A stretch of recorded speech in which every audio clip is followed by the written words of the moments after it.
আসসালামু আলাইকুম, রাফিজাস কিচেনে স্বাগতম। এই তো চলে আসলাম আপনাদের সাথে সিম্পল একটা রেসিপি নিয়ে, মজাদার এবং সবার পছন্দের আশা করি। অনেকেই ছোটো মাছ অনেক পছন্দ করেন, সেই জন্য আমার আজকে এই রেসিপিটা আমার অনেক পছন্দ। সেজন্য আমি ছোটো মাছ বেশি বেশি আপনাদের সাথে শেয়ার করার চেষ্টা করি। সবাই রান্না পারে, সবাই সবার মতো, যার যার মতো করে যার যার রান্না, আমার রান্না আমার মতো। সেই জন্য আমি আপনাদের সাথে আমার রান্নাটা আপনাদের সাথে শেয়ার করতেছি। ভালো লাগলে এভাবে আপনারাও ট্রাই করবেন। প্রথমে আমি বেগুনটাকে ধুয়ে নিয়েছি, আমি আর কাটার পর ধুই নাই। তারপর কাটা হয়ে গেলে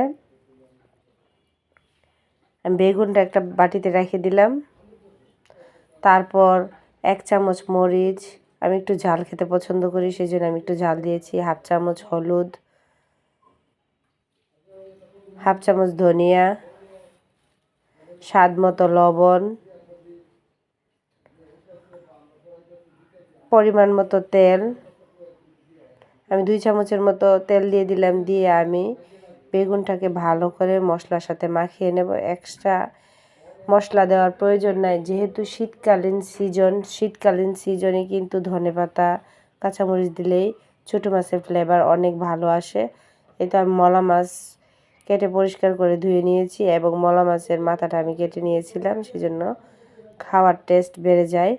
তারপর পেঁয়াজ দিয়ে দিলাম, দিয়ে আমি ভালো করে হাত দিয়ে মাখিয়ে নিচ্ছি, যাতে মাখানোর মধ্যে ভালো টেস্ট এসে পড়ে। তারপর কড়াইয়ে আমি বসিয়ে দিলাম, চুলায় বসিয়ে দিয়ে আমি তেল দিয়ে দিলাম। তেল গরম হয়ে গেলে পেঁয়াজ কুচি দিয়ে দিলাম, দিয়ে আমি নাড়াচাড়া করে নিচ্ছি। ভাজা ভাজা হয়ে গেলে মোটামুটি, তখন আমি কয়েকটা কাঁচামরিচ দিয়ে দেব। তারপর কাঁচামরিচ পেঁয়াজ আমি ভাজা ভাজা করে নেব। কয়েক মিনিট ভাজা ভাজা হয়ে গেলে আমি মাখিয়ে রাখা ছোটো মাছ আর বেগুন আমি দিয়ে দিলাম। দিয়ে 2-3 মিনিট আমি নাড়াচাড়া করে নেব। যেহেতু ছোটো মাছ বেশিক্ষণ নাড়াচাড়া করা যাবে না, ভেঙে যাবে, সেই জন্য সাবধানভাবে ছোটো মাছটাকে নাড়াচাড়া করে নিতে হবে।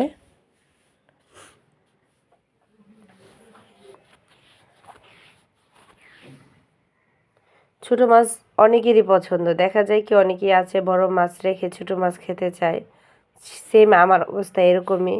যদি ছোটো মাছ আমার কাছে ভালো লাগে তাহলে আমার বড় মাছ প্রয়োজন হয় না, সেই জন্য বেশি বেশি আপনাদের সাথে এই ছোটো মাছটা কিন্তু শেয়ার করি।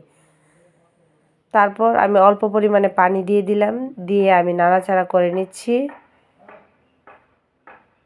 আর ছোটো মাছের যে চচ্চড়িটা, এই চচ্চড়িটা আমার একটু ঝোল খেতে ভালো লাগে। তারপর ঢাকনা দিয়ে ঢেকে দিলাম, বলক এসে গেল।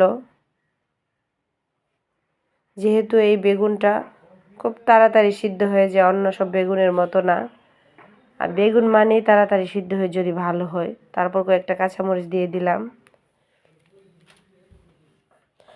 তারপর আবার 2 মিনিটের মতো আমি ঢাকনা দিয়ে ঢেকে নিলাম, যাতে কাঁচামরিচটার ফ্লেভারটা বের হয়। তারপর নাড়াচাড়া করে নিয়েছি।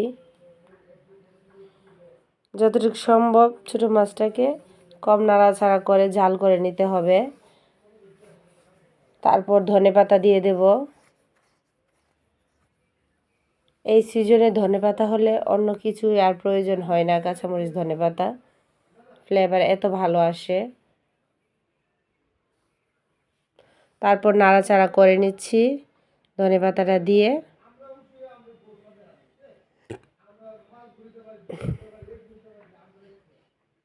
তারপর আবার ঢাকনা দিয়ে ঢেকে আমি দমে রেখে দেব 2-3 মিনিটের জন্য। এই তো হয়ে গেল আমার ছোটো মাছের চচ্চড়ি। ভালো লাগলে অবশ্যই ট্রাই করবেন। আর আশা করি ছোটো মাছ অনেকেরই পছন্দ, সেজন্য আপনাদের কাছে ভালো লাগবে। আর আমার ভয়েসটাকে একটু ইগনোর করবেন, এখন যেহেতু ঠান্ডার সিজন, সেই জন্য ভয়েসটা একটু সমস্যা হয়ে যায়, আপনারা ক্ষমার দৃষ্টিতে দেখবেন। সবাই ভালো থাকবেন, সুস্থ থাকবেন। আল্লাহ হাফেজ।